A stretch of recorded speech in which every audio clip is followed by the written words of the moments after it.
Live, please go ahead. Very good morning to all of you.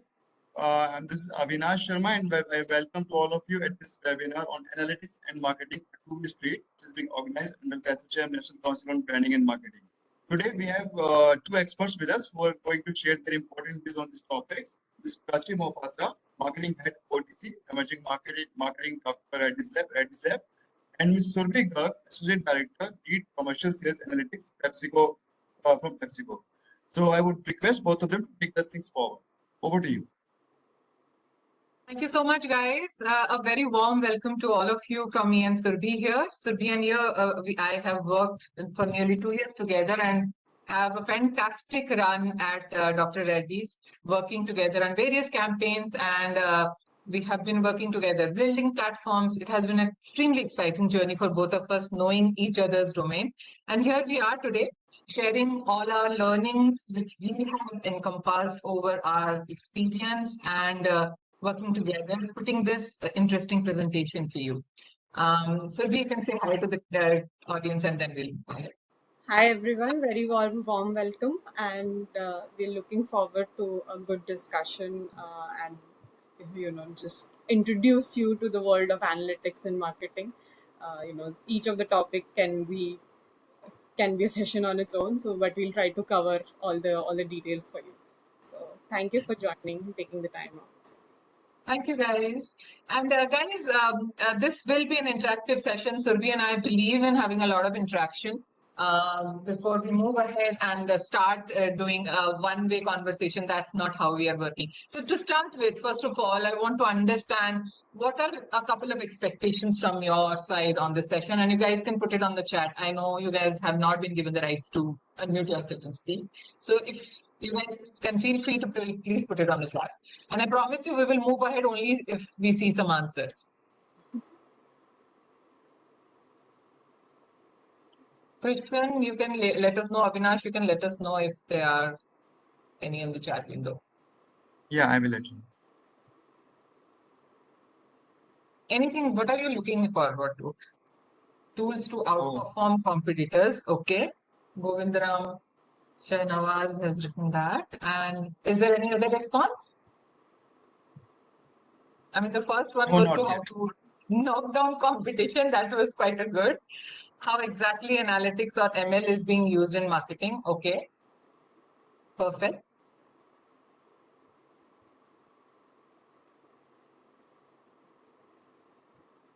And A/B testing. Okay. Ramakant is saying A/B testing. Okay. We will give you 5 seconds more to put in your thoughts.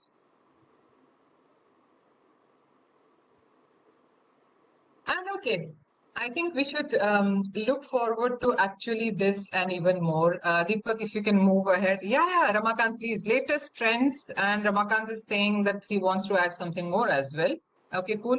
Deepak, if you can move ahead on this and check exactly what exactly. There's a lot on table today, guys. And what you see on screen is just the tip of the iceberg that we are going to touch base today. There is a lot of how we will encompass the practical aspects of actually how do we go about designing a marketing campaign to build a career in analytics and marketing domain further to what tools and skills. Surbhi, that's going to be a very interesting one. But we are not career counselors today. We are reachable on LinkedIn, both of us, and you guys can reach out to us and we would love to interact with you. But today's session is more about how do we go about actually designing and making a marketing campaign, what is the initial starters, how do we go about shaping the narratives, and also before going ahead, how to sound smart as well, and all of the above as well. So do you want to add something? No, so yeah, we'll definitely cover all the points Ramakant you have said. But yeah, unfortunately, it will be just the concepts, but we'll not be able to deep dive into it. But you can reach out to us separately, and we can help you also. Ramakant had a point on pharma industry as to how is marketing in pharma, guys. We are going to cover some of the examples what we do in pharma. But hey, at the beginning of the story, let me put this together very well. That Whether it's pharma, fashion, beauty, food, at the end of the day, the consumer is the final who's doing the final consumption. So we have tried to keep it as democratic as possible, whichever industry you come from. Yeah, so that it makes a lot of sense for all of us. Yeah. So moving ahead, before we actually go into the process, let's see two final outcomes as a consumer. What does a consumer finally consume? Yeah. So if you want to play the first CVC, and let's play it twice. Yeah, This one is the pharma industry. I'm just doing it. Sure. So basically what we will do is we will see two TVCs that we will present to you, and we will play each TVCs twice so that you understand what is it that the final consumer finds.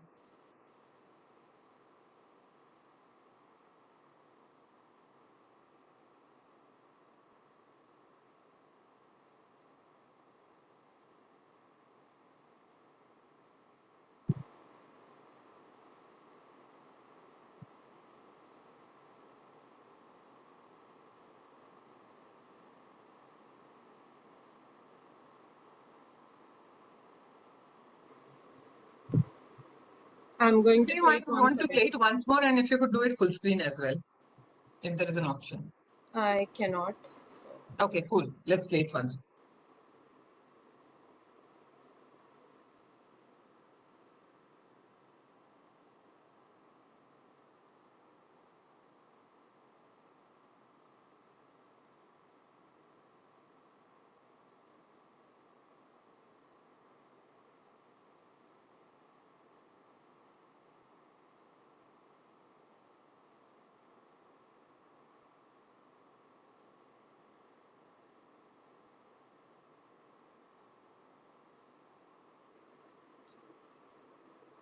So that was one from the pharma industry. Deepak, you would want to play one more that we would like to showcase today and discuss today?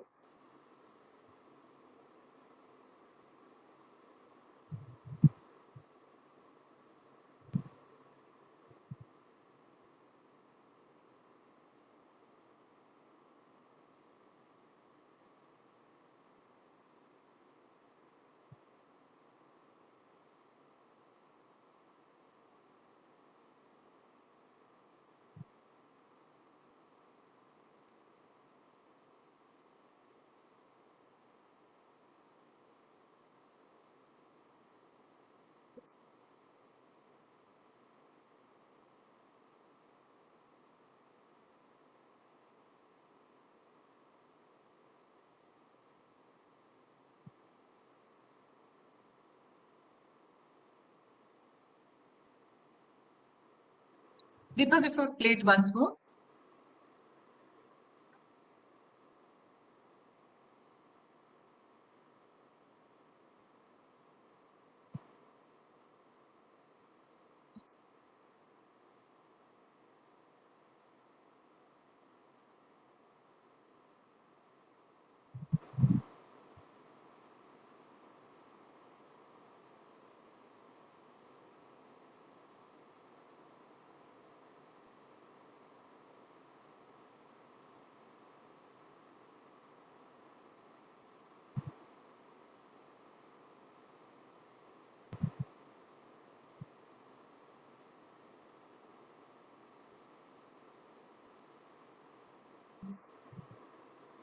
Yep.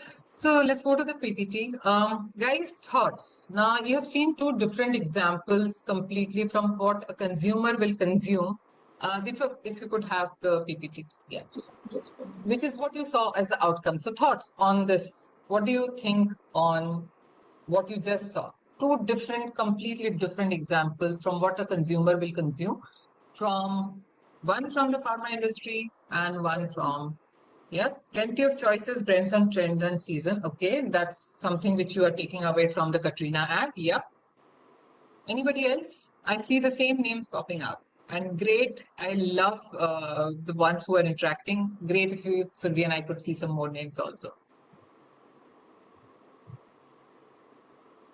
Any more thoughts? That what is it that you are looking at? And the first TVC was knowingly Family, pharma, care, love. Oh, wow. Thanks, Dinesh. That's something which is very, very imperative for us to know. And thank you so much for decoding it, because the first TVC we showed you was not in any language that any one of us understands here in this, till you know the primary language from Myanmar. So it's not something that you would understand very well. So thank you so much for decoding it. Yeah, that's exactly what the consumer will see. Anybody else? And I'll give you 5 seconds more. Yeah. Rajesh says building company brand through marketing. Okay, great. Lots of work at family require vitamins to boost. Yes, Ramakan, thank you so much for saying that. Yes, absolutely. So great. Yes, absolutely. This and much more is what we are looking at, and how we are looking at the thoughts that you are pulling together beyond language, feelings, ideal for marketing. Yes, CK, thank you so much. That's exactly what we are trying to say. Consumer has an attention span of not. I mean, it's hackneyed, but it is true to say that it is not more than 2.5 seconds, like a goldfish. So what we finally put out on table has to connect empathetically with the consumer. And this is based from how we develop our tools from analytics and the core of marketing. The core of marketing is always driven by numbers, but it finally arranges itself in such a way that it has to finally click with the consumer as we would like to be consumer treated by brands that we interact with. Consumers who are interacting with our brands also love being treated that way. So the agenda on the table today is, of course, yes, what you see on screen, development of a marketing campaign. How do we practically go around developing it?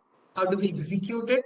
How do we develop a completely successful marketing narrative? What are the agenda on table when we are building the narrative? And the final outcome and ROI measurement as well. Yeah.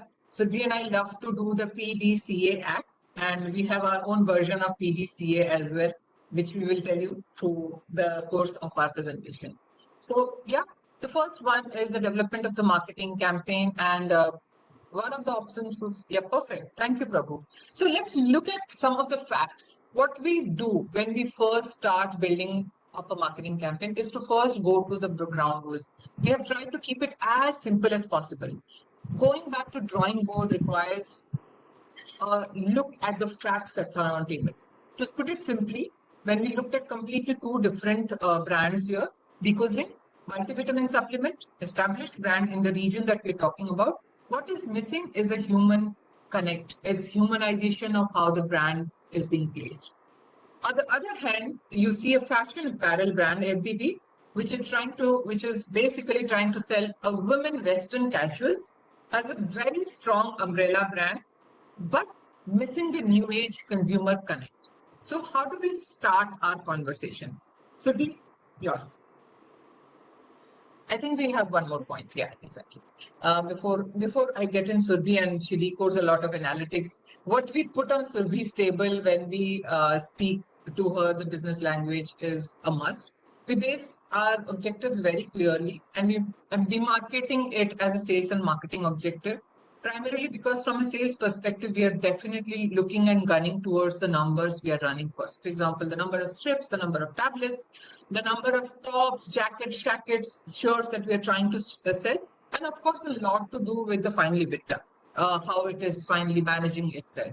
From marketing parlance, apart from the sales target that we run, we also navigate it from the language of consumer, that this is the number of consumer, this many number of consumer I need to convert. Say, for example, in Decozin, we knew that we had to target a female of certain age group who has a family and is aware of the energy loss that her family feels, and it has to do with a lot to actually switching from consumer as well as expanding the market.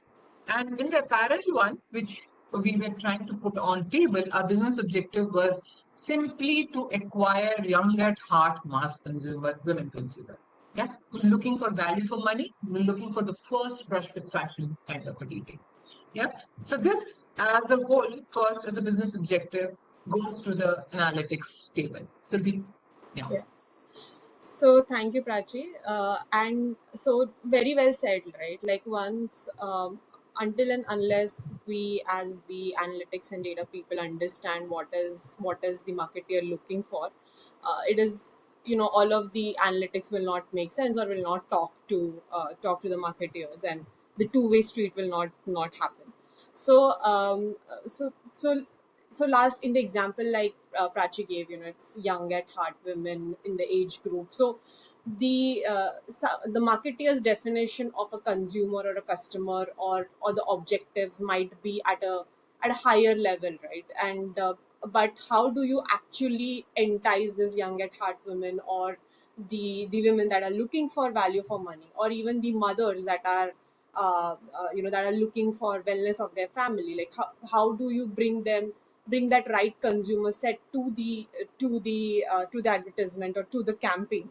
And that is where data can do wonders, and analytics can do wonders. Like, first of all, with advent of lot of the digital campaigns, as well as the just being so socially active, I think now we have lot more data and attributes that we can capture, and we can use the same data to actually customize how we are going to give how we can first find those customers that we want, the women or the mothers, and then we can very cleanly target them to actually move them faster in the funnel of conversion.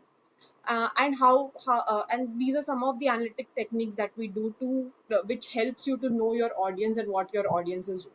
So first and foremost, we do a whole set of profiling. So that means that exactly knowing who those target cohorts are. Like, so it might mean that, okay, 30 age group of 30 is like one big parameter, but then you will look at, okay, which cities you want to target housewives, or you want to target working women, or you want to target uh, you know uh, people who are in universities. Like, there will be again like a lot of profiling to see which are those target cohorts where we see the most traction can happen, and the most opportunity lies.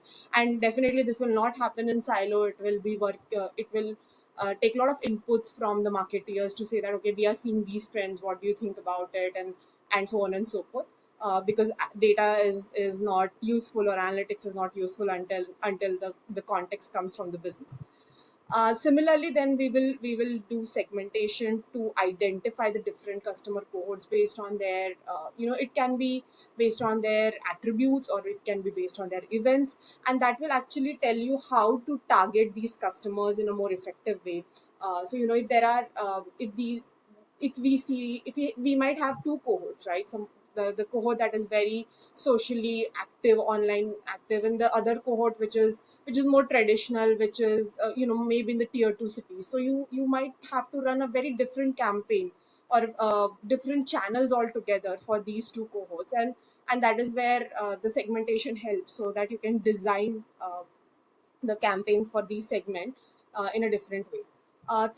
Third and fourth things are kind of connected. The third thing is actually looking at your interest graphs of the consumer. So once you have your segments, you would see what interests them, what are their adjacent interests, where they are spending time, what attracts them to a certain products, like what do they follow, what do they like to do, and accordingly you can either you can change your content accordingly, or you can use the different channels like we talked about. And similarly, then you will also look at what is happening in the world, right? What is happening around the consumers, because we know that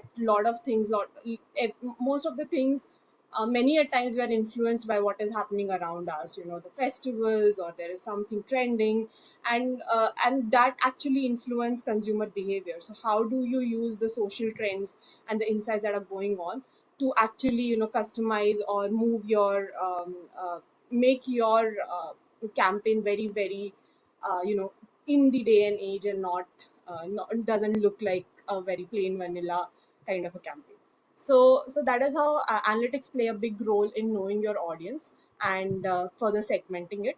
uh, so here so once you know your audience, you have done some of the studies. You might not have to do all the 4 things that I talked about in the previous slide. You can do a couple of things and understand your segments and what you want to do. I think the next important thing becomes in the planning stage, because right now we're talking about the development of the marketing campaign.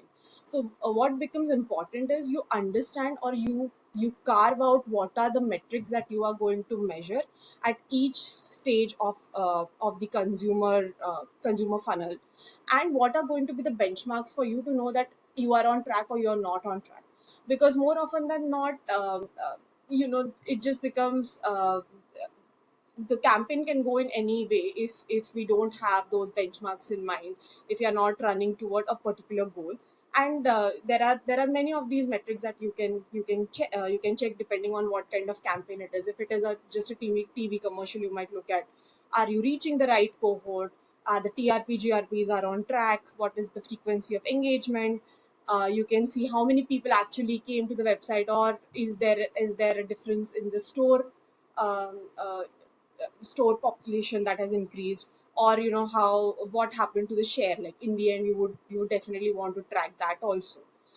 So definitely plan the metric, have a benchmark in mind, have a target in mind, that okay, I want from the first stage of bringing in, I want a reach of this much, or I want TRP GRPs to reach this much. So have those benchmarks in mind, which will actually ensure that your campaign is successful at the end.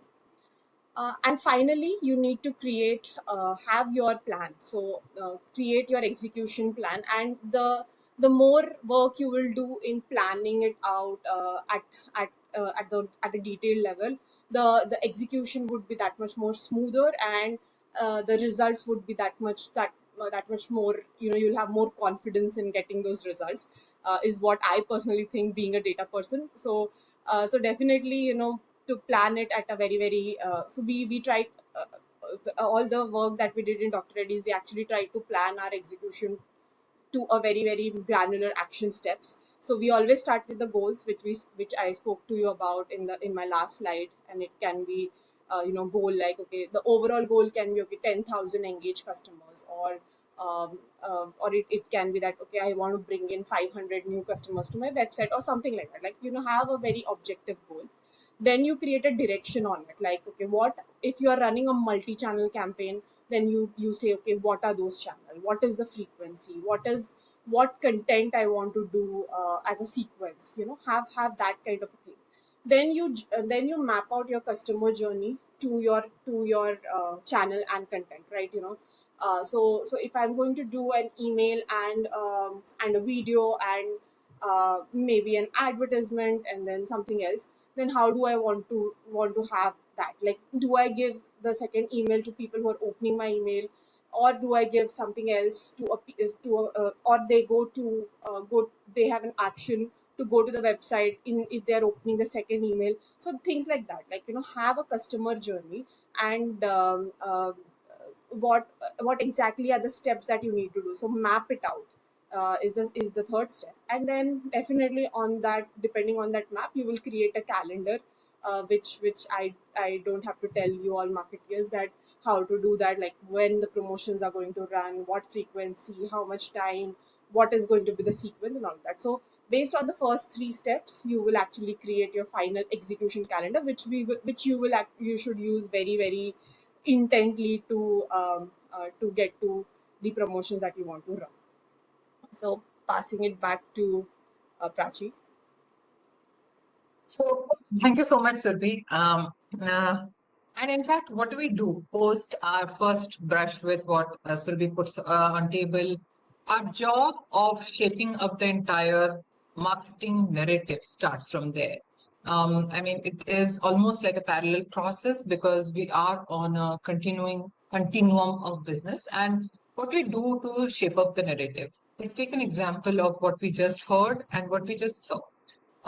Let's take the fashion example since Katrina is far more enticing to look at this point of time, and let's look at fashion. So what do I do generally when I'm looking to try and sell a women Western casual? How does a typical day in the life of a young at heart woman. A young at heart does not necessarily mean, as Surbhi mentioned, uh, I can say young at heart, but how does it actually boil down to the age group that Surbhi has to finally look at? And what does it mean for me? When I'm looking at a typical day of a consumer who's looking for Western casual, she might be 16, she might be 30, 36. How does a typical day look like? How this is required for me, because then I will deploy or employ the channels of my communication or the touch points, as we typically say, understanding what is that she is doing and consuming. What is her self-perception about her? What are her beliefs? If, for example, does she like to wear a crop top more than like a long top on over her denim? What is her self-understanding? What are her core values? If, surprisingly, when we started working in depth into the numbers, we figured out that people in tier 3, tier 4 town were far more experimental in what they were trying to wear than the urban consumer in a tier 1 metro city. Why? Because people knew their head already. Maybe the first brush with fashion started very early on. Then with a tier 3, tier 4 town city girl or woman who's basically trying to still explore and experiment. But there is a preconditioning.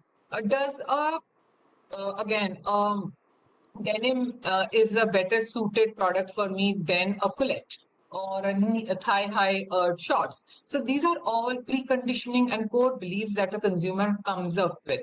What are the worries? Do I go out and I'm worried about, am I standing very away from the crowd? Do I want to look like I should stand out when I'm wearing this, or I should smartly blend into the crowd? What is it that my agenda is? For a mass fashion consumer with first brush of fashion, we always knew that we are not looking like a punk kind of a styling. We're looking for people who are very clear that they are a part of a larger community or crowd, but they want to stand out smartly in that crowd. What is the product benefit that I'm trying to give? Am I trying to give something which is going to last you for a really long time? No. The CLTV of my consumer in fashion and mass fashion will not be more than 2 years. I have to see to it that a consumer who is experimenting with fashion gets her maximum experimentation with me and then moves to other brand when she graduates her fashion sense. The primary thing for us is to leapfrog from what is it that I'm starting from? Am I at 0? Am I at 10? Am I at 50? Where am I leapfrogging from? What is the brand awareness that my brand has with this consumer? People, if you could move ahead. So very clearly, once I shape up the narrative, then it is the who. Who am I talking to? We saw this in Surbhi's present slide as well, know your audience. Now, when I look at a multivitamin kind of a product, there is a consumer and then there is a buyer. Who do I speak to? In the multivitamin kind of a product, does the kid ask for a multivitamin? No. I mean, no kid will say the khila do. I mean, that's like absolutely unthinkable. So who do I have to influence? Where do I put my money? If it was a chocolate, a food product, then I would be influencing the kid for the better power to the mother who is going to be the buyer or parent who is going to be the buyer. Here, I was very clear that my communication had to be directed towards the buyer. I don't have to influence the consumer. And I have to influence the buyer in such a way that she absolutely knows what is good and great for the family. Whereas in the fashion, Deepak, the next slide, my who is the same person. The consumer who's going to finally wear the apparel and the buyer who's going to put the money is the same person. I know I have to just influence this person. I have her clear attention with me for the conversion to happen. Hence, the entire conversation of the who is very important after understanding the precision. Now, the second point, which I started right at the beginning, is how do you humanize a brand? A humanization of a brand happens only when a brand has a personality. Here, what we were missing for a really long time is what does the brand look like? If I see Biko Zing, what does she or he look like? I mean, is she a woman? Is she a man? Who is she? Who is the brand person? What does the brand personify? During our research, we understood that the buyer is the person And we understood that when you look at a multivitamin, which is an immunity builder, which takes care of you, the words that came into space was caretaker. It has to give me energy. It has to be credible. It has to make my day happy. And I should look forward to it with optimism. It has to inspire me to take it. I mean, a multivitamin is something that you don't take every day because almost all the time we are running short of compliance, as in we don't remember to take it every day, one daily. I mean, this is something that we face a lot in the pharma industry. So the final formation of a personification happened like a woman who knows her mind, knows her place, a confident woman who understands the value of health and immunity for her family, has to have a credible image. So we put her in the form of a healthcare HCP, a healthcare professional, and we made her very, very credible to a space which looks very human. She has a fantastic career. She understands her life. She understands her value in her family, and she knows that what she takes as a decision is going to be plus plus for the family. Whereas in fashion, the brand personification for me had to be aspirational, had to be amazingly confident, had to be absolutely looking young at heart. Somebody who's experimental is look like a fashionista, but hey, does not look like a standout in the crowd, is absolutely comfortable in her shoes. So that's the personification we drew for FBB women's Western wear casuals. So hence, after we knew that what is it that the brand is basically standing for in the terms of personification and in the terms of who we are speaking to, then we move to the marketing campaign execution. Now, the marketing campaign execution, we will, when we look at the campaign execution, what you start with is you basically, as Surbi pointed out in her plan already, do I have an offline campaign, an online campaign, an omni-channel, which is merging both the offline and online? Is there a campaign which is from online to offline? All these parts forms a part of your media plan. The channel, the consumer, the buyer, the money that you have on table, the ROI on table, and finally, the entire complex situation in which all these points tag along with each other. So you have your final media plan together. Yep. So do you want to go next? Yeah. So, so again, talking about metrics and data, I know I'm not as cannot spin the story as beautifully as a marketer Prachi, but there should be something to make data also interesting. Let's see. You're the best, Surbi. So yeah, again to the stuff of metrics and tracking and analytics. Let's go back. So once you are executing your plans, it's a multi-channel plan, or it's a few, like it's taking a couple of channels, or what. So once you've designed your plan, based on your analytics, based on your understanding of all the context that was beautifully covered by Prachi, bringing it all together. Now you have a plan in place with your content, with your execution metrics. That okay, you're going to do so many things. There are four types of measurement that you should do when the campaign is running. So when the campaign is going on, right? This is to ensure that your execution is flawless. It's actually going on track, and you're capturing anything, any fallouts quickly, so first simple thing, execution against plan. Is your plan being adhered to? I think it's a no-brainer. Everyone has to track it very closely, and I see that there's a lot of change now. Even the marketeers now actually closely track on how the plan is going, along with the agencies also. It's no more like, we know we have given the plan and let's see how it works out. So very, very important. Until and unless the plan is executed as we wanted, we cannot expect anything else to come, the next steps to happen. Then you should always have some of the lead indicators in mind that you are aiming towards. Definitely all of us wants more sales, more share, but to have that effect, it is going to take time. But to get there, what are your lead indicators? Some of those lead indicators we covered when we were planning, and I was telling you about what kind of benchmarks you need to keep.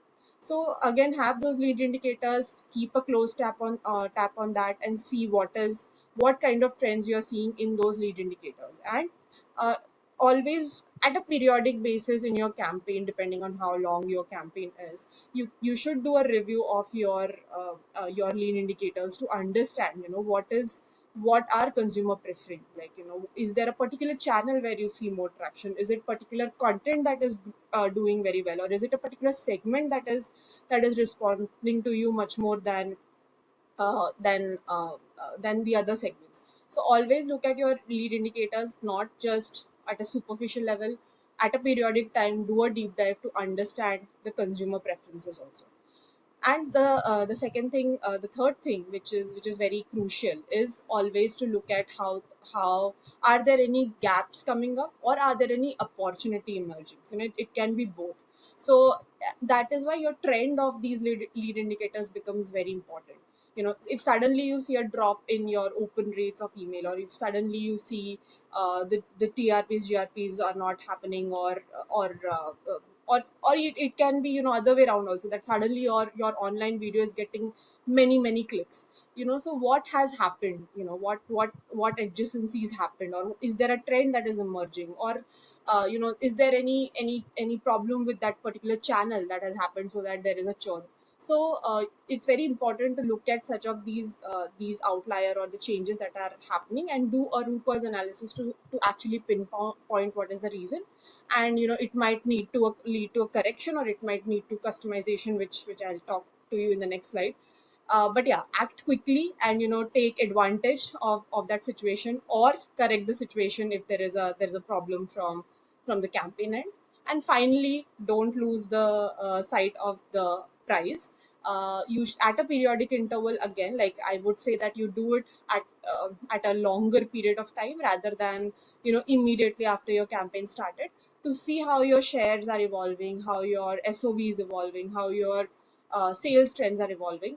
uh, just be cognizant of the fact that many a times you will not see the impact of the marketing campaign immediately. You might have to give it some time and then see, and then you should have a good methodology in place to actually see the impact is because of the campaign. So you can do experiments, you can do a test and learn, and you see for a particular cohort, did the sales go up versus it did not go up where you did not run the campaign. Or you can also do like sophisticated models, which we will talk about in the last slide. Finally, I'll just cover it quickly. I know, Ramakant, you wanted to know about A/B testing. We are not covering it in detail, but here is how we use A/B testing. So, like I said, collect a lot of data. So, the analyst, or the analytics team that is working with the marketeers, I think their focus should be on collecting a lot of data during the execution of the campaign, either to correct or to customize. I hope you don't have to go to the correct one, because if there is a sudden churn, or there is the performance is not up to the mark, or if you're finding that there's some kind of customer dissatisfaction, you should look at your data to find out, or you should do social listening. You should actually understand what is the problem with the campaign, and how to correct it quickly. Like, the sooner you respond to the consumer sentiments, the better chance of the campaign being successful. Similarly, if everything is going fine, there's no the metrics are moving as per your what you had planned in the first phase. Bravo. I think what you can now do, use this all of this data that you're collecting, is to do customization, is to improve the customer experience. And that you can do it through customizing the content for them, or customizing the channel for them. That, okay, these particular cohort of customers actually prefer the message in this way versus in that way. So that is where the A/B testing comes in. Test your different contents, and see where which is making more sense, which has higher chance of conversions. Then you can look at how the path of different cohorts is being. Like, they probably like uh, after a video they would like to have a call. So so those things like that, and do a hyper personalization so that the customer is always engaged and they are not you're not seeing churn, or the funnel is not the funnel is actually going as per plan, not not a lot of dropout that you are not expecting that you're seeing. So you so data can be your friend in helping you course correct or helping you improve the customer experience. So yeah, so that's about Yeah, it. And exactly. finally, when all of it is done, you should look at your business outcome again. Yeah, Prachi, you want to just take it up? No, Bilkul. I mean, yeah, we absolutely are on throughout the entire campaign. Sudhi and I work really closely together, manning both parts of what we are looking at it. I mean, once you go ahead and execute your campaign, it's almost like on a daily basis, or you look at the numbers, but you take an action on it on your act kind of a space. So on the as the beginning of the story, when I said the PDCA, Sylvia and I say that's PDCAR, which is the entire review part of it, which you keep on doing. Your check is wonderful, but your act and review should be on an ongoing basis. So apart from the business outcome, which you definitely put on space, the media plan which you have put is a major part of how your entire act campaign is running. So apart from the good part of a campaign, which when it runs successful, as business people, we almost stop at saying that it's a successful campaign. Let's keep on doing what we have been doing. But in the next slide, should we will be able to address a lot of it, saying that how you go ahead on the futuristic part of a great successful campaign as well. Yes, Sudhi. So I think we have the question also on similar lines, that how can marketing impact sales. So and how so I would say that definitely, no, we are not doing any campaign just for the sake of it. It is to drive sales.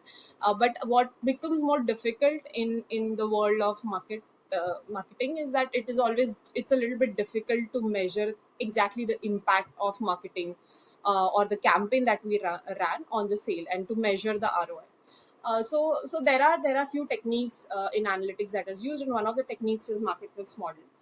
It is a very well established technique in the retail world, and a lot of companies do it. Many of you would have heard about it. So this is something that we do, like a post campaign analysis, to see what so what it does is it actually looks at your all of the things that were happening in the market at that time when the campaign was running, and how the sales was trending in that time, and using a multivariate regression model in simple terms, it tries to decompose the sales into different factors. How much of the sales was driven because of just the carryover effect, because everyone knew the brand, they would have anyways bought it if the campaign was not there. So what is the carryover effect, what was driven by seasonality, what was driven by some event that happened, and then it also breaks down by the different marketing things that you did, like if you ran a campaign, then what was the outcome of that campaign. If there was if you spent on certain different channels, what was the outcome of those. So it actually gives you it gives you the ROI from each of those marketing levers, while taking into consideration the rest of the market factors also. So it is able to break it down very nicely, decompose it very nicely. But one of the best things that I like about market mix models are the response curves that we get. So that actually tells you at a channel level and each of the market, the campaign level, or whatever you have, wherever you have spent your marketing budget on or money on, it tells you that how good or bad that marketing the channel performed. And it tells you that how your spends were, right? Were they in an optimized range, or were they higher or lower than the optimized range. So what does optimized range means? Like, you need a minimum amount of spend or minimum amount of activity to actually influence the customer or to get incremental value or incremental sales. So it tells you that were you above that. And then there is also a concept of that, after a certain point you can put in more money, but it is not going to give you additional returns. So what is that point where you should restrict your spends? And that also, those thresholds also is given by the model. And the best, the thing is that you can now use your overall budget to optimize based on all of these constraints, like what is the point where I can get highest ROI, how much should I spend, how much should I not spend on different channels. So it can help you optimize your mix, and help you run different simulations to say that, okay, if I want certain growth, how should I spend. So definitely those kinds of result a marketing mix model gives. But it has to be, every machine learning model or every analytics model has to be, augmented by the human intelligence. So there the marketeers have to take certain calls based on their market conditions, what they are seeing, and only then you can actually see these tools helping out to bring the value. Nothing can act on its own, and it is not about just blindly following what the models tell. So a lot of context comes in together, and these are more like a direction, where it gives you that, how you can do it more efficiently. So that's about the marketing mix model. So over to you, Prachi. Let's conclude. Yep. So let's, in summary, I mean, what I would like to, Deepak, if you could click one more time. Yeah, if we could summarize what we have been trying to put. Yes, Rajesh, I saw your question also. Is there a marketing and sales? I mean, the entire conversation has been the impact of marketing as to how we calculate it and how has the impact been on sales. There is a direct correlation between how marketing and sales happens, and it's a bang for the buck. And your question, second question was also, should startups invest in marketing? It all depends on the kind of startups that you are running at this point of time. I'm taking it parallelly also because it's summarizing on this slide. Um, I work with a lot of startups, and when we see the marketing plan, it might not be, it can be high or it can be low depending on what you're trying to achieve in year one, year two, year three of your plan. If your entire idea is to have an acquisition, then you better do a good marketing and sales planning along with it. You have to have your tools absolutely clear on it. So ideally, what we have encompassed in between our working experience is marketing, and developing a marketing is absolutely a number driven game. But the brand voice, the entire communication to a consumer is your hook. What a consumer hears has to be absolutely empathetic and humanized. When we develop marketing campaign, at the beginning of the story narrative also I said, while we see the numbers, while we see every person who is interacting with us in terms of numbers, at the end of the day, they are human beings. And every person would like to be treated in a certain way with the brand. We will also have our favorite brands. And we should, when we plan a campaign, we definitely look at how we would like to be treated with the brands we interact with. And there is only one truth at the end of the day. It's the consumer's truth, because he's the one who puts money out of his pocket. So yeah, Deepak, if you could go. And the story continues for us in this entire PDCAR conversation, wherein determination of the numbers is a must depending on the business objective. The development of the campaign happens with an eye to the business objective and to the final consumer who you are trying to speak. What is the pain point of the consumer that you are addressing? As simple as that. The check and act part, definitely we are looking at successful outcomes when we look at the entire execution, check and act. And finally, the review part, which I think with after working with Surbhi, I realized that the market mix modeling has such a huge role to play. While we would go all gaga about let's keep on doing what we did because it turned out to be right. There is a point where Surbhi will say, guys, there is a tipping point. Please don't push this channel beyond this capacity. It's not going to give you any more linear movement up ahead. And that's precisely what we have to keep an eye out on as well. Hansia, Surbhi, There's a any question, parting I words? think. There's a question I'll just Yeah. answer from Akshay. So, Akshat, all of the examples that I spoke about, and in the segmentation as well as the other places that we called out, even the MMM, these are all actually being done at a real world, and there is a very different level of granularity and newer models coming up. So I feel like, to answer your question, yes, there is a lot of scope of AI and ML in actually ML, AI maybe little bit, I don't know yet, but ML, I feel that there's a lot of use cases that we solve in marketing campaign life cycle, and especially with digital marketing, it's become very very important because you have the data now coming in huge numbers, and you are running multiple email campaigns, multiple things. So I feel it's a very good space to be in, and build your career if that interests you. So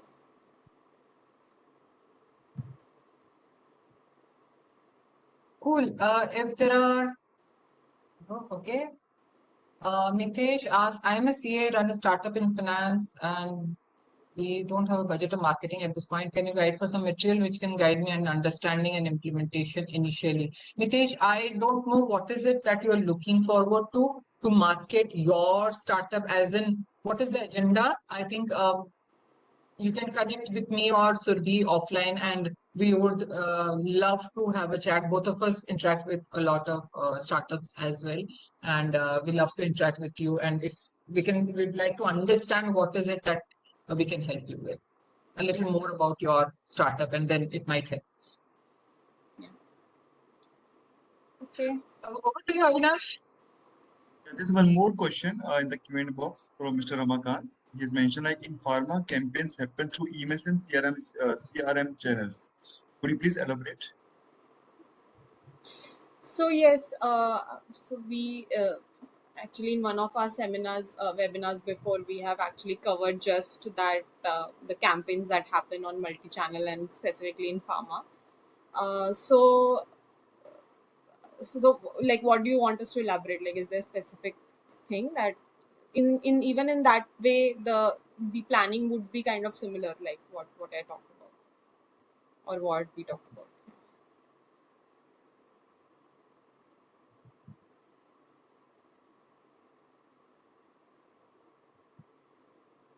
Surbhi, while Ramakant answers, there is a question from Akshat to you. Can you share your experience of AI and ML in solving real-world problems? How I automation will change marketing? Yeah, exactly. If you want I to take. answered. Yeah, I answered him.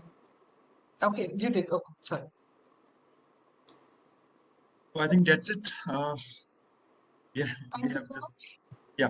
So on behalf of ASSOCHAM, I would like to convey my sincere thanks to Ms. Surbi and Ms. Prachi for sharing their expertise with all of us.